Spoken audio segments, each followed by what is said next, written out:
आपण सर्व जगाकडे दृष्टी फेकली तर आपणास असे दिसून येईल की सर्व माणसांच्या वाट्यास दुःख आले आहे. जरी काही लोक सुखात व वैभवात दिसले तरी त्यास दुःखाने सोडले आहे असे नाही. शारीरिक रोग कोणास सुटले आहेत, मानसिक चिंता कोणास व्यग्र व व्यथित करीत नाहीत. मरण तर सर्वांनाच ग्रासावयास टपले आहे.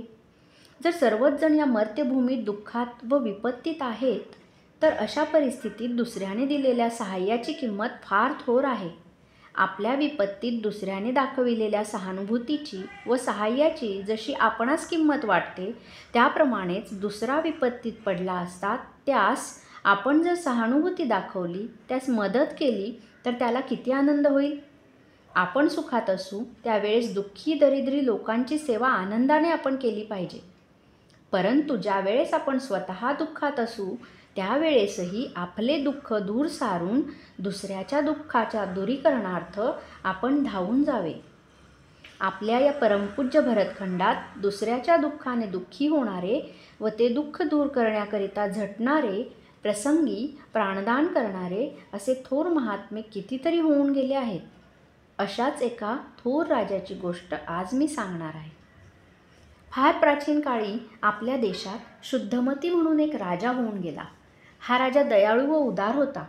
लहानपणापासून त्याचे मन कोमल होते, हृदय हळुवार होते. लहानपणी मृगया करण्यास त्याने जाऊ नये, कारण कोमल हरणांचे बाणविद्ध देह पाहून त्याचे स्वतःचे पंचप्राण कासावीस होत. झाडांचे पल्लव त्याने खुडू नयेत, पुष्पे त्याने तोडू नयेत. का तर त्यास दुःख होईल म्हणून. लहानपणापासून अशी ही त्याची वृत्ती. हाताखालच्या नोकर मंडळींचे मन कठोर शब्दांनी तो कधी दुखवीत नसे. कठोर शब्द बोलणे म्हणजे देवाघरी पातक केले असे होईल असे तो म्हणे. राजपद प्राप्ती झाल्यावर राजाच्या उदारपणाची सर्वत्र ख्याती झाली. त्याच्या औदार्याची सर्व मुक्तकंठाने स्तुती करू लागले. त्याचा यशपरिमल दशदिशात भरून राहिला. जो दुसऱ्यांच्या दुःखाने खिन्न होतो, जो गरिबांचा कैवार घेतो, अनाथांचा आधार, अशा गुणांचे संकीर्तन विश्वजन का करणार नाहीत? अशा थोर पुरुषास दुनिया दुवा का देणार नाही? राजा गोरगरिबास सर्व प्रकारची भिक्षा वाटीत असे. हे काम तो आपल्या हाताखालच्या लोकांस सांगत असे. देणग्या वगैरे देण्याचे काम तो जातीने करी. कोणीही अतिथी त्याच्या दारातून विन्मुख होऊन परत गेला नाही. तो स्वतः भिक्षागृहात जाई व तेथे कोणी अनाथ निराश्रित नाही अशी खात्री करून घेई. एके दिवशी सकाळी राजा उठला व आपल्या प्रजेसाठी आपणास जास्तीत जास्त काय करता येईल या गोष्टीचा विचार करीत होता. दुसऱ्यास सुख देण्याचा विचारही किती सुखप्रद व उन्नतीकर असतो. विचार करता करता राजा मनात म्हणाला, मी गोरगरिबास काही धनधान्य देतो, यात विशेषसे काय करतो? सोने, चांदी, वस्त्रप्रावरण या बाह्य वस्तूच मी आजपर्यंत देत आलो. माझे स्वतःचे असे मी काय दिले आहे? हा देह माझा आहे. हा देह जर मला देता येईल तर खरोखर मी माझे काही दिले असे म्हणता येईल. माझ्या प्रजेवर माझे जे अलोट प्रेम आहे ते दर्शित करण्यासाठी मी माझे प्राण देण्यास तयार असले पाहिजे. आज ज्या वेळेस मी भिक्षागृहात जाईन त्यावेळेस एखादा दीनदुबळा माणूस जर मला म्हणेल, महाराज आपले काळीज मला कापून द्या, तर मी आपले काळीज भाल्याच्या टोकाने कापून काढीन व एखाद्या शांत सरोवरातून कमळ खुडून आणून देवावर व्हावे त्याप्रमाणे माझे हृदय कमल या याचकाच्या पदरी मी अर्पण करीन. आज जर कोणी माझे रक्त व मांस मागेल तर मी आनंदाने देईन. माझे काम करण्यास कोणी नाही अशी रड जर माझ्याजवळ कोणी गाईल तर मी त्यास सहाय्य करण्यास माझे सिंहासन सोडून जाईन. देवाने दिलेली सर्वात मोठी देणगी म्हणजे हे 2 डोळे.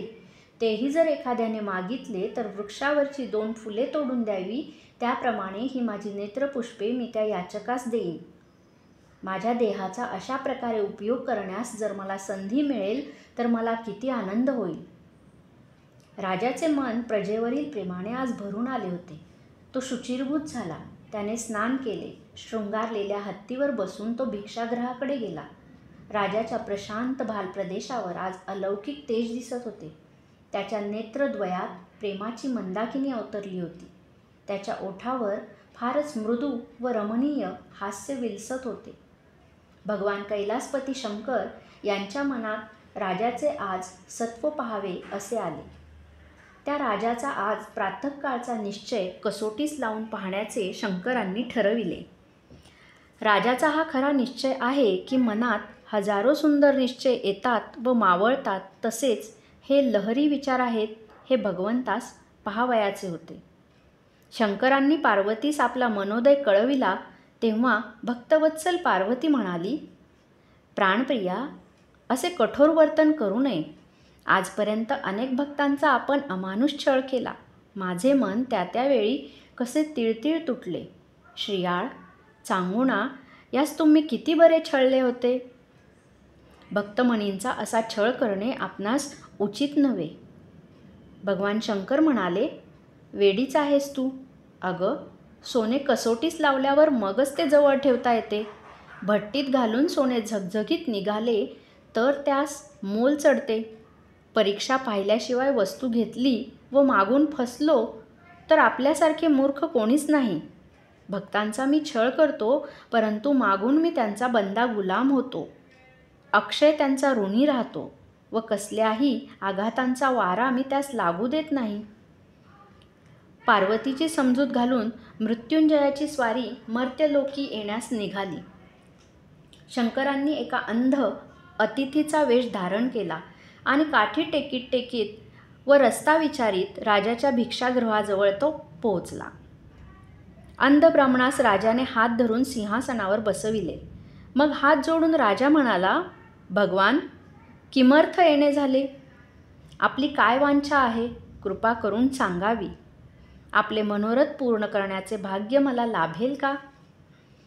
अंध ब्राह्मण राजास म्हणाला, हे थोर कीर्तिमान राजा, या विस्तीर्ण पृथ्वीतलावर असे एकही स्थळ नाही की जेथे तुझ्या थोर सदय अंतकरणाची कीर्ती पसरलेली नाही. राजा, सांगू नये पण सांगतो, मागू नये पण मागतो. मी तरी काय करू? गरजवंतास अक्कल नसते. राजा, मी आंधळा आहे. या पृथ्वीवरचे व वरील गगनातील ईश्वराने निर्माण केलेले सौंदर्य मी कधी पाहिले नाही. नद्या, झरे, उत्तुंग पर्वत, रमणीय वनराजी, चंद्रसूर्य, नीलनभाचा चांदवा, त्यातील लक्षावधी लुकलुकणारे तारे, या सर्वांचे वर्णन मी कानांनी ऐकतो, पण दृष्टीने पाहण्याचे भाग्य माझ्या नशिबी नाही. राजा, मी आंधळा आहे. तू आजपर्यंत या विश्वाची सौंदर्य शोभा पाहण्याची संधी मला देशील काय? राजा, तू आपला एक डोळा मला दे, म्हणजे आपले दोघांचेही काम होईल. आपल्या मनात सकाळी जे विचार आले त्याची परिपूर्णता इतक्या लवकर होईल असे राजाला वाटले नव्हते. राजास फार आनंद झाला. अंतकरणात झालेला आनंद बाहेर व्यक्त न करता राजा म्हणाला, हे विप्रवरा, तुम्हाला या भिक्षागृहात मजकडे येण्यास कोणी सांगितले? मनुष्याजवळ जी अत्यंत मौल्यवान वस्तू आहे तीच तर तुम्ही मजजवळ मागत आहात. परंतु हे पहा, ती वस्तू देणे कठीण आहे असे नाही तुम्हास वाटत? त्या अंध ब्राह्मणाने उत्तर दिले, स्वप्नात परमेश्वराने येऊन तुझकडे येण्यास मला सांगितले, म्हणून मी आलो. तू देत नसशील व तुला कष्ट वाटत असतील तर मी आल्या वाटेने परत जातो. राजा म्हणाला, आपली विनंती मी आनंदाने मान्य करतो. आपण एकच डोळा मागता, परंतु मी दोन्हीही देण्यास तयार आहे. राजा अंध ब्राह्मणास आपले सुंदर डोळे काढून देणार ही वार्ता सर्व नगरात लवकरच पसरली. राजाला या वेड्या निश्चयापासून परावृत्त करावे या हेतूने सेनापती व दुसरे अधिकारी राजाकडे आले.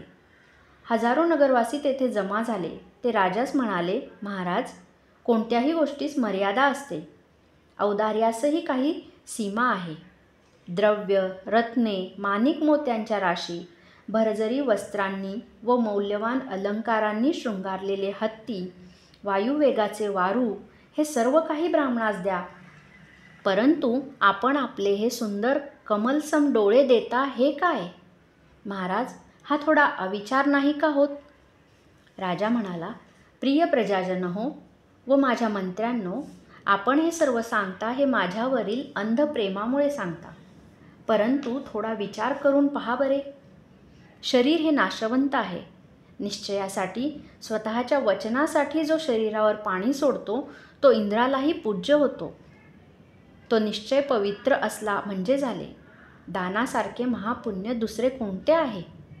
या ब्राह्मणास जे सुख आज पावे तो मिळाले नाही व जे मी आजपर्यंत उपभोगिले, मनमुराद उपभोगिले, ते सुख या ब्राह्मणास आता देण्याची सुसंधी प्राप्त झाली.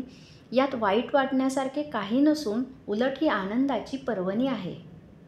नश्वर शरीर देऊन चिरंतन टिकणारी सत्कीर्ती व पुण्य यांची जोड होत असेल तर त्यात अयथार्थ व अविचाराचे असे काय आहे? दधीची ऋषीने आपली स्वतःची हाडे विश्वाचा त्रास जावा म्हणून नाही का इंद्राच्या हवाली केली?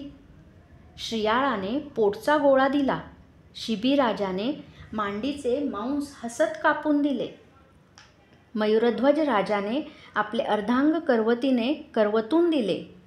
जिमूतवाहन राजाने नागांचा प्रतिपाल करण्यासाठी गरुडास आपला देह दिला.